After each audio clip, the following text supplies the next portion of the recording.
உங்ககிட்ட ஒரு முக்கியமான சமாச்சாரம் சொல்லணும். என்ன எங்க ஆபீஸ்ல கோயம்புத்தூருக்கு மாத்திட்டாங்க. இன்னும் ஒரு மாசத்துல நான் அங்க போயாகணும். அதுக்குள்ள நம்ம இருங்க. ராத்திரி 10 மணிக்கு மாடியில எனக்காக காத்துக்கிட்டு இருங்க. எழுத்தாளர் பைரவன் அவர்களே வணக்கம். வணக்கம். என்ன அன்னைக்கு அடுக்குமொழியிலே திட்டுற? என் மேல கோவமா? ஆமா, கோவம் தான்.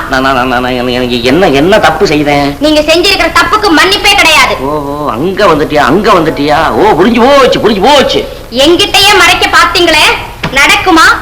என்னைக்காவது ஒரு நாள் உண்மை தெரியாம போயிடாது எழுத்தாளரே. எழுத்தாளர் மாலினி, நான் என்ன செய்வேன்? நான் எவ்வளவு புத்திசாலித்தனமா நடந்தாலும் என்னுடைய செவ்வாய்க்கிரகம் சமயத்துல காலம் வாரி விட்டுடுதே. இதெல்லாம் நான் வேணும்னா செய்யறேன். ஏன் போராத காலம், என்ன மன்னிச்சுக்க.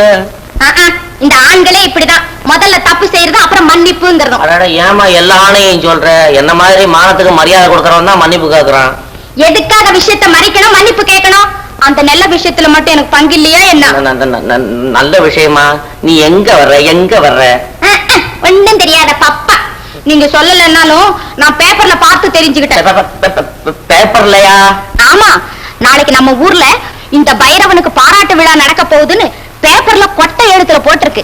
இந்த பாருங்க. இத பார்த்ததுல இருந்து எனக்கு எவ்வளவு சந்தோஷம் தெரியுங்களா? ஆமா, இது ஏன் என்கிட்ட சொல்லாம இருக்கீங்க? நீ இத சொன்னியா? நான் எதையே நினைச்சு திணறிட்டு உட்கார்ந்து இருக்கிறேன். அப்பாடா. இத பாரு மாலினி, எனக்கு விளம்பரம் பிடிக்காதுன்னு தான் உனக்கு தெரியுமே. என்னமா வந்தாங்க, உங்களுக்கு பாராட்டு விழா கொண்டாடணும்னு சொன்னாங்க. அட சரிதான், போங்கயா, வர்றேன் போ அப்படின்னு மனமில்லாம ஒத்துக்கிட்டேன். இந்த சின்ன விஷயத்த உங்ககிட்ட சொல்லுவானேன்னு சும்மா இருந்துட்டேன். எதுங்க சின்ன விஷயம்? உங்களுக்கு பாராட்டு விழான்னு எனக்கு சந்தோஷம் இல்லையா? என்னங்க, நானும் விழாவுக்கு கூட வர்றேங்க. என்னது, கூட வர்றியா? ஐயோ, வேண்டாம். எக்கச்சக்கமான கூட்டமா இருக்கும். அதுவும் எனக்கு பாராட்டு விழா சொல்லணுமா? ஊர்ல உள்ள ஆளுங்க அங்கதான் இருப்பாங்க. வேண்டாம், நான் சொல்றதை கேளு. அடுத்த மாசம் எனக்கு பொன்னாட போட்ட போறாங்களாம். அதை வேற வந்து தொல்லை பண்ணிக்கிட்டு இருக்காங்க. நான் சரி வர்றேன்னு சொல்லி ஒத்துக்கிட்டேன். அப்ப வந்தீங்கன்னா உன்னை பக்கத்துல உட்கார வச்சு உனக்கு ஒரு பொன்னாட போட்ட சொல்லுவேன். அது இல்லாம இப்ப நீ கர்ப்பமா வேற இருக்கிற, வீட்டுல இருமா. அதெல்லாம் முடியாது, நானும் தான் வருவேன். அடாடாடா, நான் சொல்றதை கேளு. அந்த நெரிசல்ல வந்து கஷ்டப்பட்டீங்கன்னா அப்புறம் குழந்தை நசுங்கி பிறக்கும். அம்மா இல்ல.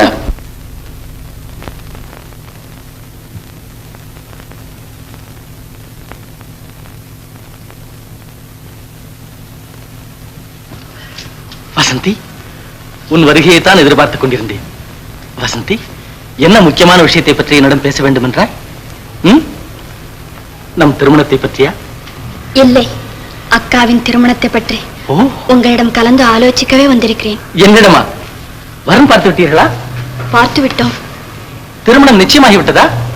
மணமகன் சம்மதித்தால் அவள் திருமணம் நடந்துவிடும். இன்னும் அவன் சம்மதத்தை கேட்கவில்லையா?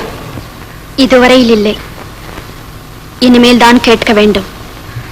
நீங்களே சொல்லுங்கள் பாஸ்கர், என் அக்காவை பற்றி நீங்கள் என்ன நினைக்கிறீர்கள்? நானா? சுருக்கமாக சொன்னால், உன் அக்கா அழகுள்ளவள், அறிவுள்ளவள், அடக்கமான பெண். அவளை மணந்து கொள்ள எவனும் மறுக்க மாட்டான். உண்மையாகவா பாஸ்கர்? ஆமாம் வசந்தி, அவளை மனைவியாக அடைபவன் பாக்கியசாலி. அந்த பாக்கியசாலி நீங்கள் தான் பாஸ்கர். நானா?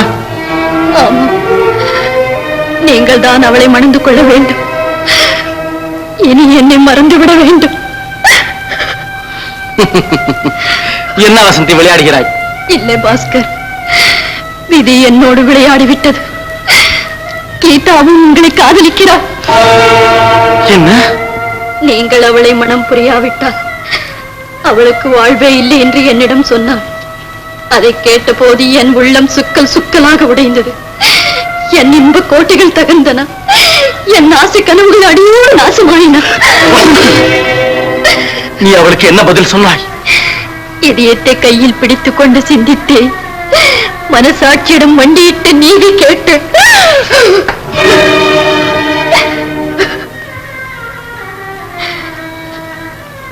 பாஸ்கர்,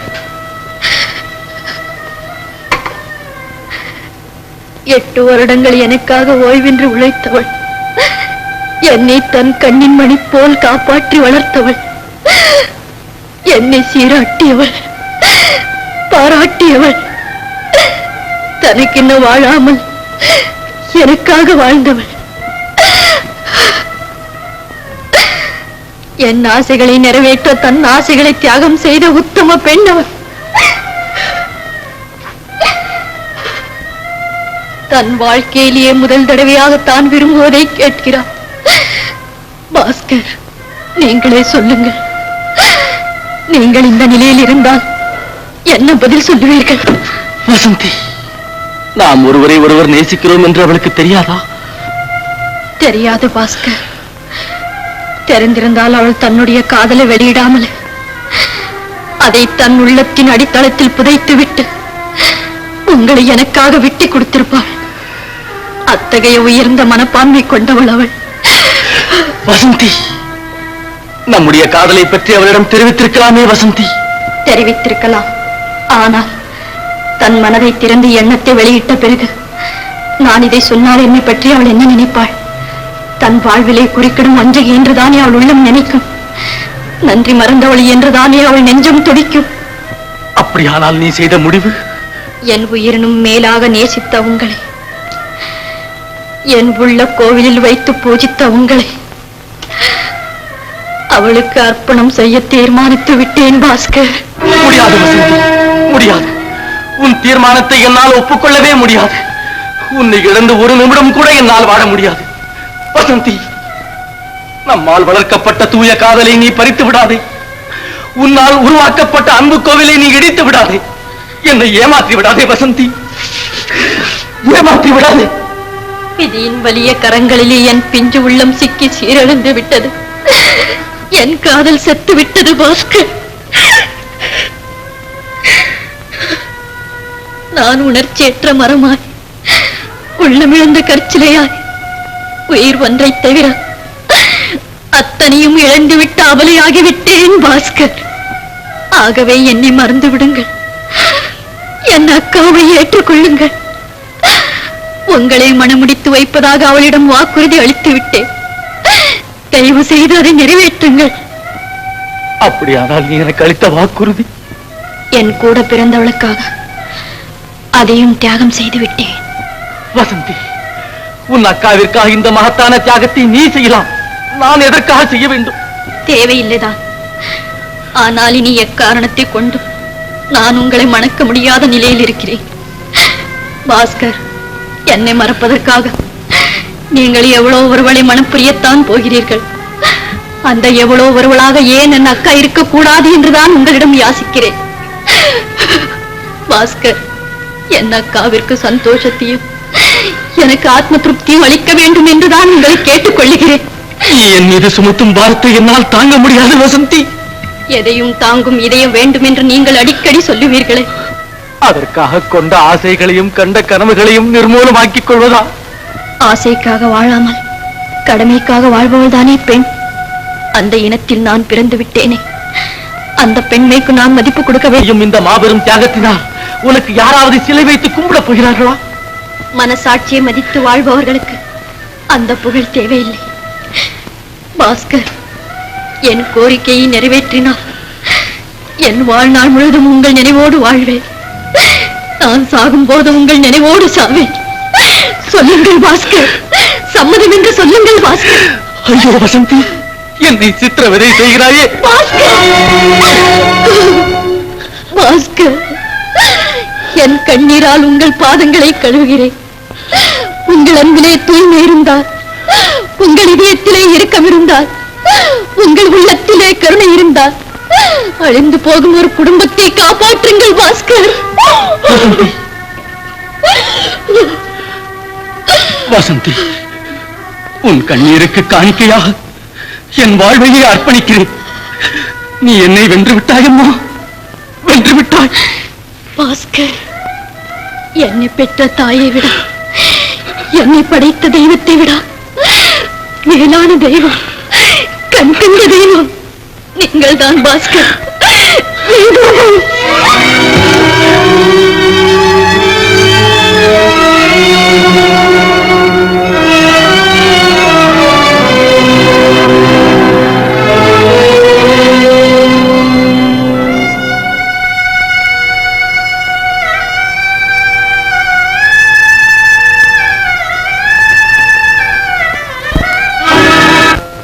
ஏமா, அக்கா கல்யாணத்துக்கு நாள் பாக்குறியா?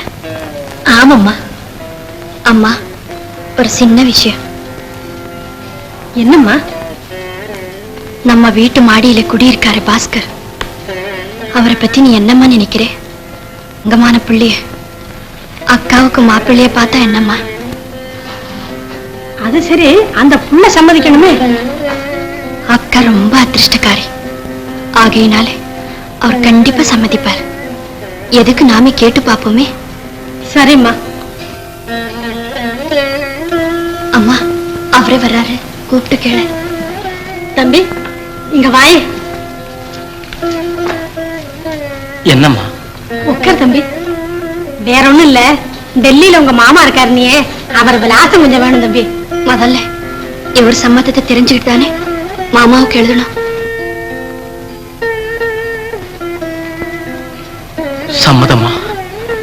அதாவது நீங்க இந்த வீட்டு மாப்பிள்ளைய முதல் மாப்பிள்ளைய வரணும்னு அம்மா விரும்புறாங்க. ஆகையினால அக்கா கீதாவே கல்யாணம் பண்ணிக்க சம்மதமான்னு கேக்குறாங்க. கூச்சம் இல்லாம உன் மனசுல இருக்கிறத சொல்லு தம்பி. அக்கா அழகானவ சார், அடக்கமானவ, அறிவுள்ளவ. யோசனை பண்ணாமே சரின்னு சொல்லுங்க. ஏன் தம்பி மௌனமா இருக்க? மௌனம் சம்மதத்துக்கு அறிகுறி அம்மா. தம்பி வெளிப்படையா சொன்னத்தனமா நல்லா இருக்கும். சொல்லுங்க சார், சொல்லுங்க. அம்மா, நீங்க பார்த்து எது செய்தாலும் சரி.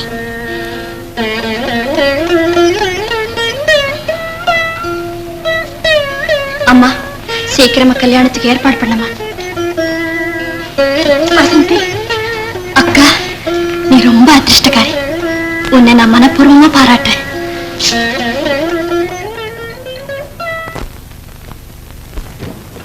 என்னங்க, விழாவை புறப்பட நேரமாகல?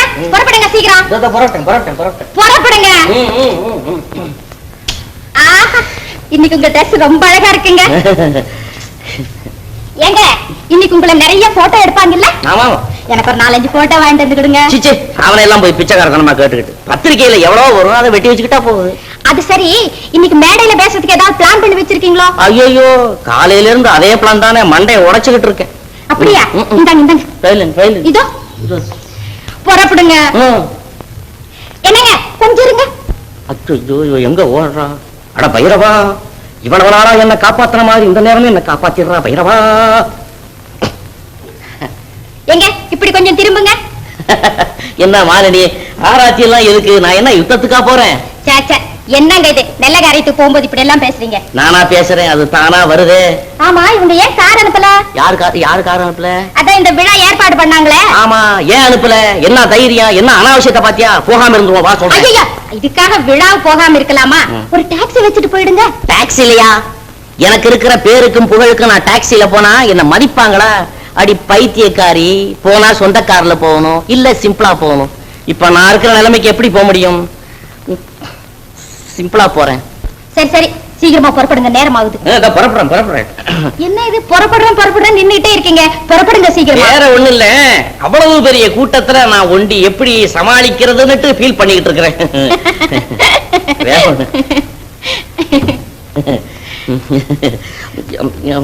வரட்டுமா? புறப்படுங்க.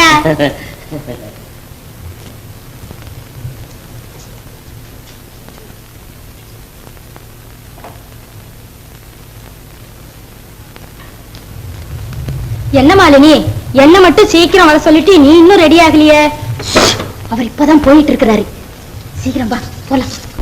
தமிழ்நாட்டின் தலை சிறந்த சிறுகதை எழுத்தாளர் ஸ்ரீமான் பைரவன் அவர்களை இப்போது நான் உங்களுக்கு அறிமுகப்படுத்த போகிறேன். எங்கடி மாலினி, உன் வீட்டுக்காரர் மேடையில காணோம்? போடி, அவர் திடீர்னு மேடைக்கு வந்து எல்லாரும் ஆச்சரியப்படும்படி செய்ய போறார் பாரு. இவர்தான் ஒப்பற்ற சிறுகதை எழுத்தாளர் ஸ்ரீமான் பைரவன் அவர்கள். நமது சங்கத்தின் சார்பாக இந்த மலர் மாலை இவருக்கு சூட்டுகிறேன். மாலினி, அவர் வீட்டுக்கு வரட்டும் சொல்றேன்.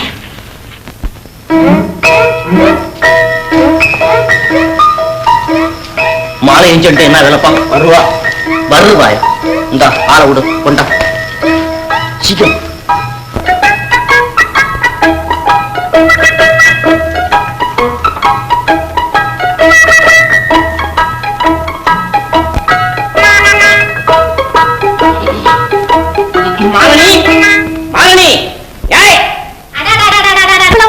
என்ன இப்படி சொல்லிட்ட?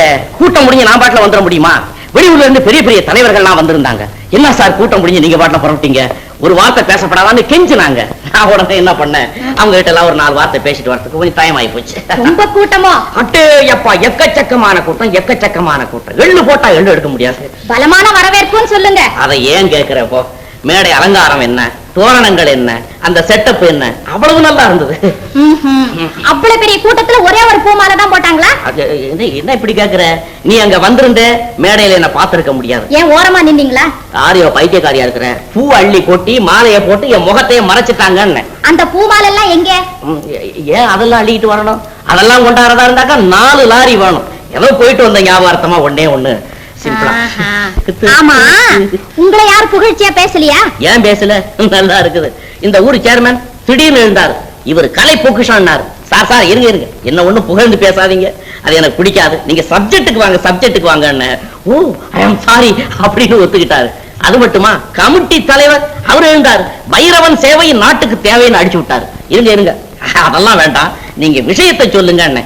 இப்படியே ஒருத்தரையா கட் பண்ணி உட்கார வச்சுட்டேன். அப்புறம் நீங்க பேசுனீங்களாக்கும். பின்ன பேசாம விடலாமா? அவ்வளவு பெரிய கூட்டத்துல நான் பேசலன்னா என்ன ஆகும்? 2 hours பேசிருக்கேன். 2 hours. ஒரு இடத்துல பாரு, எழுத்தாளர் நாட்டு முதுகு எலும்புன்னு தட்டினாம் பாரு. உங்களையா? என்னையா தட்டுறான்? நான் தான் மேடையில இருந்தேனே. கைய தட்டுறான், தட்டிக்கிட்டே இருக்கிறான். அமைதின்னு அமைதி பறித்து விட்டு அப்புறமேல தான் பேச ஆரம்பிச்சேன். இருக்கும் உங்களை பார்த்தாவே தெரியுதே, ரொம்ப களைச்சு போய் வந்திருக்கீங்க. ஐயோ, ரொம்ப கலப்பு. இப்ப இருக்கிற கலப்புக்கு ஆயில் பாத்து எடுத்துட்டு படுத்தேன்னா சுமார் 1 week ஆகும் என்ன பெலட்டுறதுக்கு. ஆமா, பணம் முடிப்பு ஒண்ணும் கொடுக்கலையா? ஏன் கொடுக்க வந்தாங்களே, நான் டச் பண்ணுவேனா? வேண்டாம், அத பள்ளிக்கூடத்துக்கு, அனாதை ஆசிரமத்துக்கு, இந்த பிரசவ ஆஸ்பத்திரிக்கு எல்லாம் கவனிச்சுங்கன்னு சொல்லிட்டேன். கலியுக கர்ண. ஆமா, இந்த செண்டுக்கும் இந்த மாலைக்கும் எவ்வளவு காசு கொடுத்தீங்க? காசு கொடுத்து வாங்கினதா? ஆடி பைத்தியமே, இது மேடையில போட்டது. இல்ல, உங்களை யாரோ பூக்கடையில பார்த்ததாக சொன்னாங்களே. யார? என்னையா? என்ன பார்த்தானே? எவ்வளவு டூ படிச்சிருக்கான்? டூப் ஒண்ணும் இல்ல, நானும் பங்கஜமும் விழாவுக்கு வந்திருந்தோம். விழாவுக்கு வந்திருந்தியா? ஆமா, அந்த கன்றாவை என் கண்ணால பார்த்தேன். பாத்தியா? ஆமா. ஏன் இப்படி பித்தலாட்டம் பண்றீங்க? என்னைக்காவது ஒரு நிஜத்தை சொல்லிருக்கீங்களா? இல்ல. உங்களுக்கு வெக்கமா இல்ல? இல்ல. எத்தனை நாளைக்கு நானும் போனா போகுதுன்னு சும்மா இருக்கிறது உங்களுக்கு நியாயமா இருக்கா? என்னங்க, என்ன இது? ஏன் நடக்குது? என்ன ஜுரம்? ஏன் வந்தது? 10 நாளைக்கு உப்பு இல்லாம கஞ்சி ஊத்துனா எல்லாம் சரியா போயிடும்.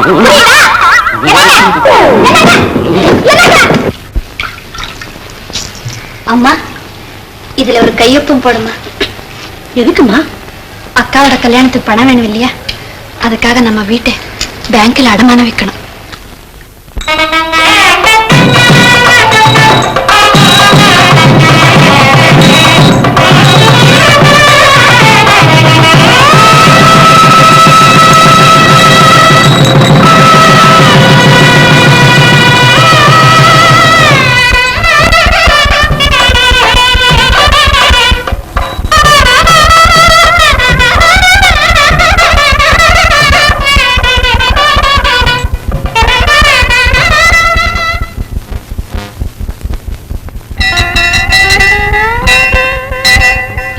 பெல் அடிச்சாச்சு, வண்டியில ஏறு.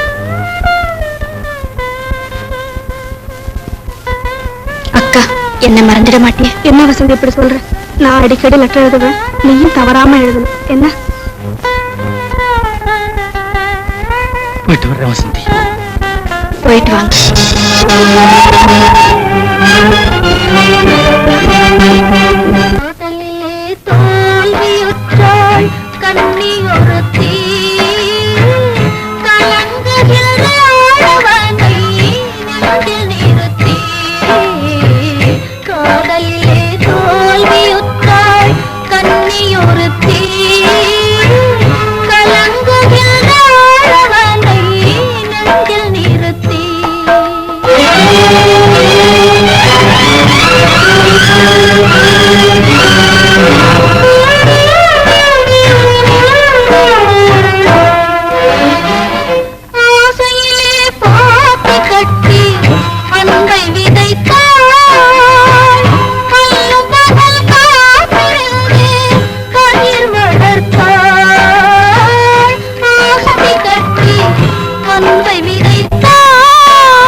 வேண்டாம் கீதா. ஏன் இதை நான் செய்யக்கூடாதா? இந்த சம்பிரதாயம் எல்லாம் எனக்கு பிடிக்காது. நீ போய் காஃபி கொண்ட.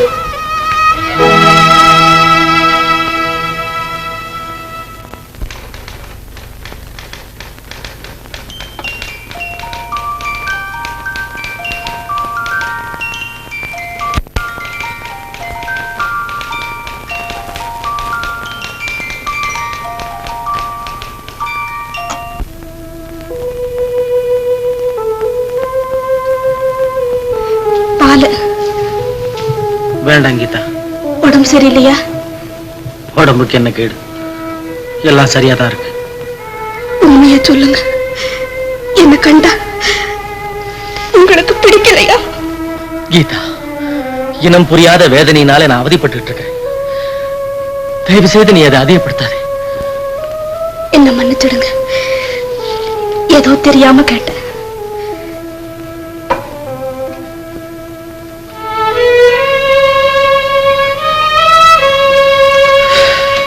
இங்க காத்தே சரியாவில்லை. நான் வெளியே போய் படுத்துக்கிறேன்.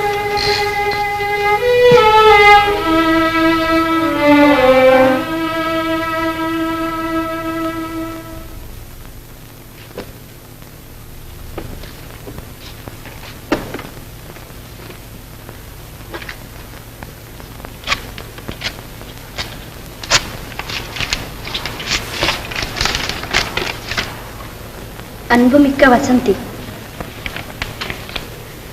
நான் காதலித்து மணந்த கணவரோடு நடத்தும் இன்ப வாழ்க்கையை பற்றி உனக்கு எவ்வளவோ எழுத வேண்டும் என்று ஆசையோடுதான் தனி கொடுத்தனம் ஆரம்பித்தேன். ஆனால் என் ஆசைகள் கனவாகிவிட்டன. நான் அனுபவிக்கும் வேதனையை உன்னிடம் சொன்னால்தான் என் இதயபாரம் குறையும் என்ற நம்பிக்கையில் உனக்கு இக்கடிதம் எழுதுகிறேன். வசந்தி, என் கணவர் நல்லவர்தான். எனக்கு எல்லா சுகத்தையும் அளித்திருக்கிறார், தன் அன்பு ஒன்றை தவிர. மனைவி என்ற பட்டத்தை அவர் எனக்கு அளித்தாரே தவிர அந்த பட்டத்துக்குரிய ஸ்தானத்தை அவர் எனக்கு அளிக்கவில்லை. அவர் எப்பொழுதும் ஏதோ பறி கொடுத்தவர் போல் வேதனையோடு காட்சியளிக்கிறார். எவ்வளவு முயற்சி செய்தும் என் பெண்மை அவரிடம் தோற்றுவிட்டது. நான் ஏதோ எந்திரம் போல் வாழ்கிறேன். நான் கொடுத்து வைத்தது அவ்வளவுதான். வசந்தி, அம்மாவும் நீயும் சுகமா? தெரியப்படுத்தவும். உன் அன்பு சகோதரி கீதா. அம்மா, மேனேஜர் உங்களை கூப்பிடுறாரு.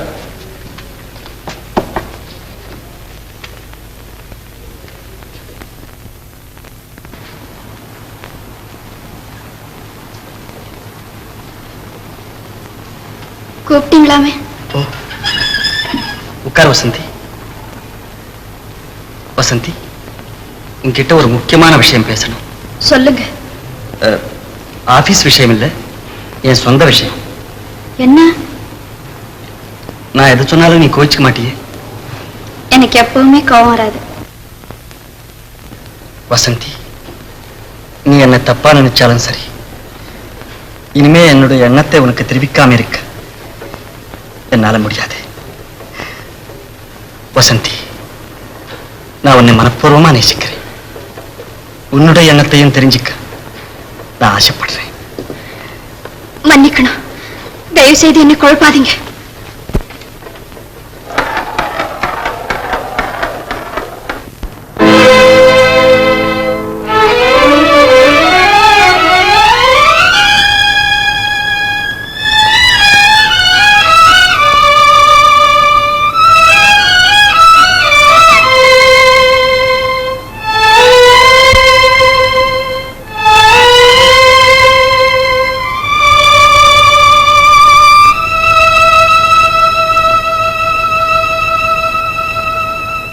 என் மதிப்பிற்குரிய பாஸ்கர் அவர்களுக்கு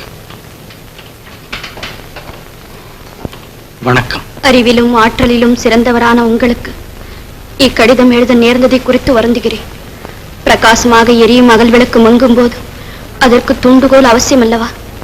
நீங்கள் அகல் விளக்கு, எப்படியும் ஒளி உங்களிடமிருந்துதான் பிறக்கிறது. ஆனாலும் அதற்கு நான் தூண்டுகோலாக இருப்பதில் தவறொன்றும் இல்லையே. பாஸ்கர், உலகத்திலே 100க்கு 90 பேர் காதலில் தோல்வி அடைகிறார்கள். அந்த 90 பேரும் இழந்த காதலை நினை தங்கள் வாழ்க்கையையும் தங்களை சார்ந்தவர்களுடைய வாழ்க்கையும் பாழாக்கி கொண்டிருந்தால் உலகத்தில் என்ன மிஞ்சும்? கல்லறைகள் தானே மிஞ்சும். என் சகோதரின் சந்தோஷத்திற்காக நான் உங்களையே தியாகம் செய்தேன். நீங்களும் உங்களுடைய பவித்திரமான காதலை தியாகம் செய்தீர்கள். ஆனால் என் சகோதரி தன் கணவனுடைய அபலியாக நிற்பதை நினைக்கும் போது, பாஸ்கர், நாம் இருவரும் அவளுக்காக செய்தது தியாகமா அல்லது துரோகமா? ஒரு நிமிடம் எனக்காக யோசித்து பாருங்கள். மனிதர்களாக பிறந்தவர்கள் பலர் மிருகமாக வாழ்கிறார்கள். பலர் சிலருடைய நெஞ்சங்களிலே தெய்வமாக வாழ்கிறார்கள். பாஸ்கர், நீங்கள் என்றென்றும் நான் பூஜிக்கும் தெய்வமாக என் நெஞ்சத்திலேயே வாழ வேண்டும். இதுவே என் பிரார்த்தனை. தங்களுடைய அன்பு சகோதரி வசந்தி. வசந்தி,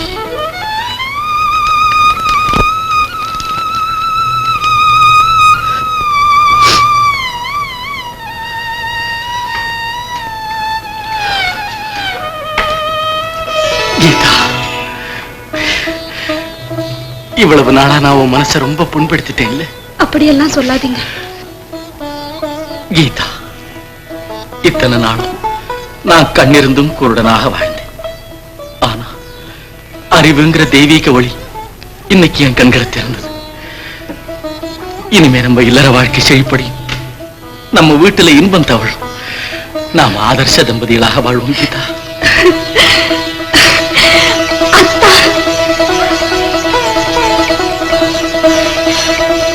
கீதா, போ, போய் ட்ரெஸ் பண்ணிட்டு நாம எங்கேயாவது வெளியே போ.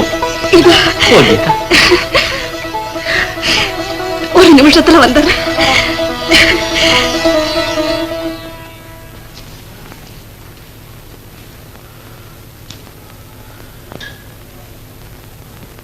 வசந்தி, பொன்னேட்டிலே பொறிக்கப்பட வேண்டிய புனித சரித்திரம் அம்மா உன்னுடையது. நீ என் இதயத்தில் மட்டுமல்ல, எல்லோர் இதயத்திலும் வாழ வேண்டும். ரெடியா கீதா? போலாம். பாஸ்கர் வணக்கம்.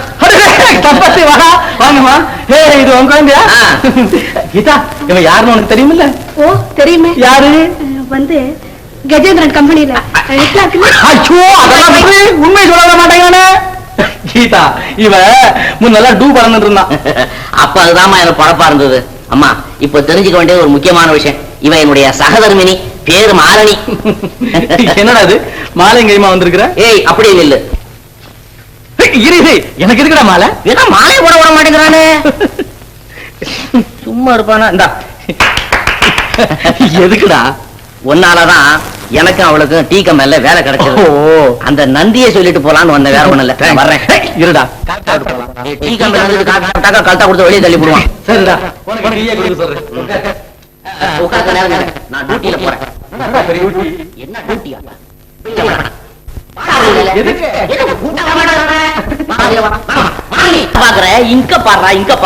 இதுதான்டா என் வீடு, வாசல், தோட்டம், துறவு, கோயில், குளம், ஆபீஸ், சமய கட்டி எல்லாம். என்னடா இந்த வண்டியா? ஏய், இது பழசா இருந்தாலும் இதுக்கு ஆயுசு கட்டி, கேலி பண்ணாத. இதை எடுத்துக்கிட்டு தான் இந்தியா பூரா சுத்தி என் கம்பெனி டீலே விற்க போறேன். சரிதா, இனிமே அட்ரஸ் நடுத்தரவு தானே சொல்லு. ஆமா ஆமா ஆமா, நடுத்தரவு தான். டேய் அப்பா, முன்னால இருக்கு பாரு சீட்டு, அதுதான் என் ஆபீஸ். இது இருக்குது பாத்தியா, இதுதான் குடலாம். இங்கதான் சரக்குகள்லாம் ஏகமா இருக்குது. கரெக்ட், உனக்கு ஏத்த இடம் தான்டா இது. ஏப்பா, எல்லாம் உன் தயவு தான்டா. உன்னுடைய சிபாரிசுல டீ இலையில நான் விழுந்தேன். அப்புறம் கொஞ்ச நாள் என் பொண்டாட்டி இழுத்து டீயில போட்டேன். இன்னும் கொஞ்ச நாள் போட்டோம், என் பிள்ளைய தூக்கி டீயில போட்டேன். குடும்பமே டீ தானா? குடும்பம் என்ன, வருங்கால சந்ததிகளே இனிமே டீயில தான். நீ ஆளை விடு, நான் வர்றேன். மாலினி, வண்டியில நான் வரேன்டா. வரேங்க. ரைட்.